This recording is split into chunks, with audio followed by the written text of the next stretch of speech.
Everyone, तो आज हम पढ़ेंगे ओम्स लॉ। तो ओम्स लॉ क्या होता है, क्लास 10th में मैंने आपको बहुत अच्छे तरीके से बताया था। तो आप फिर से क्लास 12th में ही आ गए करंट इलेक्ट्रिसिटी में। ओम्स लॉ बहुत ही अच्छा टॉपिक है, आराम से समझेंगे। ठीक है, ओम्स लॉ को देखो, अगर आपको बताना चाहूँ तो किसी भी कंडक्टर में अगर जो करंट फ्लो हो रहा है, कंडक्टर है, मान लीजिए मेरा कंडक्टर है, ये इसका पहला एंड है, ये दूसरा एंड है। ठीक है, इसमें अगर जो करंट फ्लो हो रहा है, ठीक है, जो मेरी क्वांटिटी करंट है वो इसमें फ्लो हो रही है, तो ओम्स लॉ बेसिकली क्या है, एक रिश्तेदारी है। ठीक है, एक रिलेशनशिप है दो क्वांटिटीज़ के बीच में। कौन कौन सी क्वांटिटी? इलेक्ट्रिक करंट और पोटेंशियल डिफरेंस। तो मैं क्या कह रहा था कि इस कंडक्टर के अंदर जो भी मेरा करंट फ्लो होगा, जितना भी करंट फ्लो होगा, ठीक है, वो डायरेक्टली प्रोपोर्शनल होगा पोटेंशियल डिफरेंस के, जो कि इसके दोनों एंड पर प्रोड्यूस हुए हैं, जो कि इसके दोनों एंड्स पर प्रोड्यूस हुए हैं।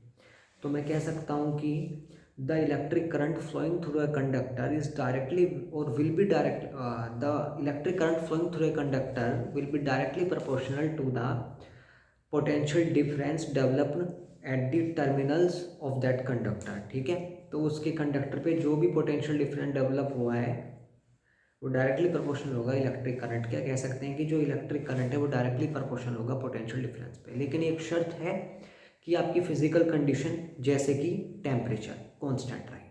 टेम्परेचर घटना बढ़ना नहीं चाहिए, टेम्परेचर कांस्टेंट रहना चाहिए। ओम्स लॉ तभी एप्लीकेबल है, वरना खल्लास। ठीक है, तो इसकी डेफिनेशन तो मैंने आपको बताई दी, आप लिख ही लोगे। ठीक है, तो इसमें मैं आपको बेसिकली ये बताता हूँ कि I directly proportional to V. ठीक है, और अगर इस प्रोपोर्शनलिटी का मुझे साइन हटाना है तो एक कांस्टेंट को लाना होगा, वो आ जाएगा मेरा आर। तो I R is equal to V, ये रिलेशन बना मेरा यहाँ पे। ठीक है, तो क्योंकि ये दोनों के बीच में डायरेक्टली रिलेशनशिप है तो इसका ग्राफ कुछ इस तरीके से होगा। अगर ये मेरा इलेक्ट्रिक करंट है आई, ठीक है, ये मेरा वी है, तो इन दोनों का ग्राफ बिल्कुल सीधा जाएगा। तो ये होगा मेरा ओम्स लॉ का ग्राफ। ठीक है, तो यहाँ पे नई क्वांटिटी आई है आर, कैपिटल आर, इसको बोलते हैं हम लोग रेजिस्टेंस। क्या? रेजिस्टेंस। तो रेजिस्टेंस किसी भी कंडक्टर की वो प्रॉपर्टी है जो कि इलेक्ट्रिक करंट को अपोज करती है।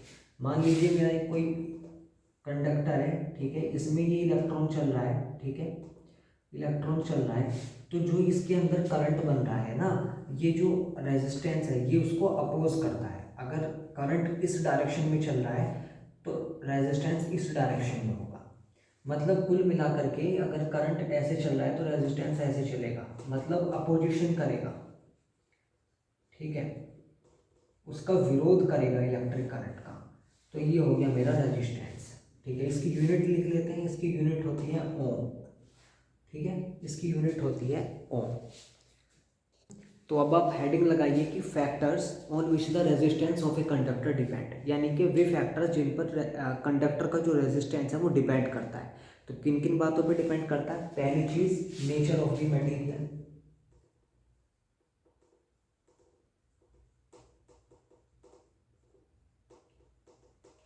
मतलब किस धातु का बना हुआ है। दूसरा, टेम्परेचर, टेम्परेचर जितना ज़्यादा टेम्परेचर होगा, जितना ज़्यादा टेम्परेचर होगा उतना ज़्यादा रेजिस्टेंस होगा, और जितना कम टेम्परेचर होगा उतना ही कम रेजिस्टेंस होगा। क्यों? क्योंकि जब टेम्परेचर बढ़ेगा तो इलेक्ट्रॉन बहुत तेज़ी तेज़ी से मूव करेंगे, और अगर बहुत तेज़ी तेज़ी से मूव करेंगे तो टकराव होगा, टकराव होगा तो विरोध होगा।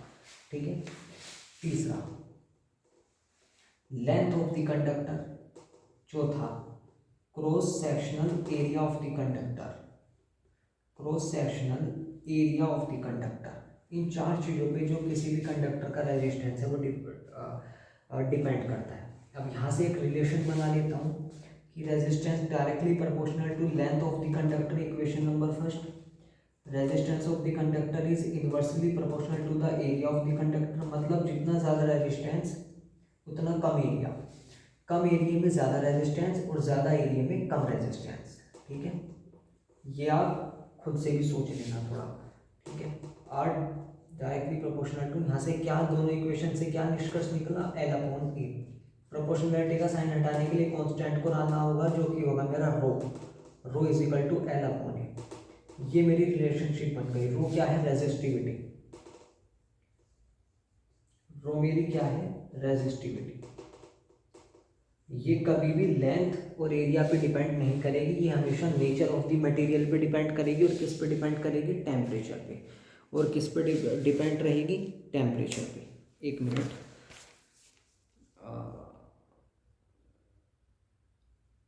ठीक है, ठीक है, हमेशा नेचर और टेम्परेचर पे ही डिपेंड रहेगी।